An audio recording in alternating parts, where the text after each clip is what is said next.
So I'll tell you my story. I started down in Coconut Creek, Florida, at the headquarters of American Top Team. I trained there for about a year. Okay. You familiar?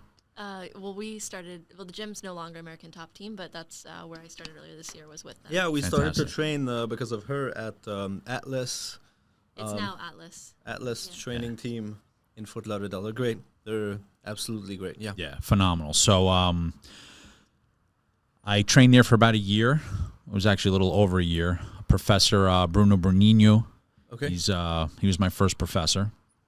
A few other guys in there, Alton Barbosa, all top level black belts. Amazing. I relocated up north and for work purposes, and I joined under Renato Tavares Association. Okay. And under Renato Tavares, who is my master, I trained with one of his black belts for the last 6.5 years, and I just recently switched gyms. I was a white belt for 2.5 years, and I was a blue belt for almost 4 years. Is that and I've been a purple belt a little over a year now. And then what's the I think next that's one? the right math, right? I don't know. 6.5, 7 years, yeah. I'm not good at math. Me neither. I was a cop. I need to write it down. We're not mathematicians. And now I switched over to another gym. Okay. It was just my time to move on. You know when it's your time. How do you know? You just know. You know. Were ready for. I felt that. Yeah, I felt I wasn't progressing. I felt a whole bunch of feelings. So it was time for me to move, and it's actually one of my friend's gyms. He's pretty new. He opened up, I think he's going on his 2nd year, so he's still building. Okay. And at the time when I needed to make the decision to move gyms, I had options. I had quite a few options, but I narrowed it down to 2 options. And one gym was also a friend of mine, but he was bigger, more established, larger team. And my gym now, the reason why I made the decision is I felt I would be of more value. More white belts, more blue belts, so I'd be able to help him, teach, okay. and help the new guys come up. So the way you help to build the team. Oh, that's cool. Okay, so the way you felt like you would provide more value, it was not even for you to improve, like you wanted to improve as a teacher, so you could improve. Correct. Okay. Correct. So that was my deciding factor. Where am I going to be of more value, and where am I going to be happier? So. Oh, okay. So you kind of shifted in the way you were seeing yourself, like you mean in more like a teacher kind of. Well, I am a teacher. I've been a teacher for years. So, but we'll get into that. But yeah, so, and in jiu-jitsu, you are a teacher. Yeah. So, and you're gonna notice that as you progress through your journey, every new person that comes in or every role that you have with somebody, you're always learning from each other, and you're always teaching each other. So not only are you the student, but you are the professor. And this is the beautiful thing about it. That's cool. I didn't see it that way. I was just so like caught in what I need to do right now because I know nothing. Yeah, you're just getting smashed right now, probably. I don't. Just getting your ass beat every which way you look. It's normal. I'm too new that I don't even roll. Yeah. Because I need to get to 10 class.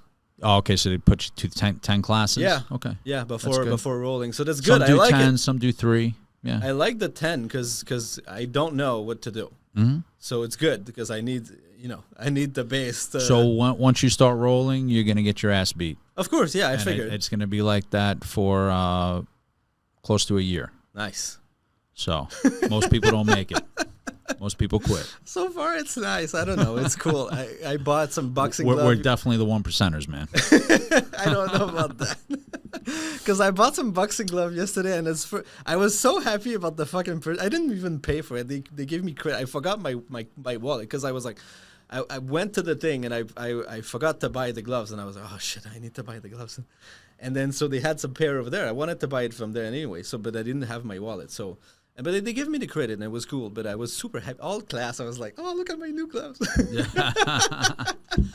So you're doing kickboxing and jiu-jitsu? No, so we did. I can go on Monday, and I think Monday is a boxing and jiu-jitsu with gi. Mm-hmm. And Tuesday is Muay Thai and Jiu-Jitsu no gi. But it's cool. It's cool because I can do Muay Thai at 6:30, and then the beginner class for Jiu-Jitsu is right after. 7:30. Yeah, so Yeah. 7:45. So I get there and I can do both. Nice. Yeah, so Nice. that's cool. So I feel like I learn a little bit faster that way, but it's nice to do. Like, it's a good workout too. Absolutely. Yeah, Absolutely. you don't want to fuck with anybody after that. You're like, it's cool, man. Yeah, so I started doing MMA and kickboxing. Okay. And when I joined American Top Team, for the unlimited monthly fee, you get the kimono, you get the gi, right? And I was like, whatever, I wasn't really even interested in jiu-jitsu. I just wanted to fight. So I was doing MMA, I was doing kickboxing, and every night that I would leave, I would walk by the mats and I'd see everybody kind of rolling around. And, at that time, my ego was like, I was in my head thinking that I was the baddest thing around and that, Every guy tends to. Do that, we right? think that, right? So, and I can fuck anybody up, and I'm like, what are these fucking people doing, rolling around on the mat with each other? Like I was so like naive to it, Bunch of pussies. Yeah, like shit seems weak, but this is how I thought, man. And looking back on it, I was like, man, unbelievable. But so one night I decided, let me try this. Let me see what this is about. Okay. Because it seemed like everybody was always smiling. They were always happy, right? Even though they were sweating, they were getting a good workout. So that night I put the gi on, stepped on the mat, and the professor knew right away. He saw my ego. He saw that. He's like, all right. They know, right? Yeah, he knew.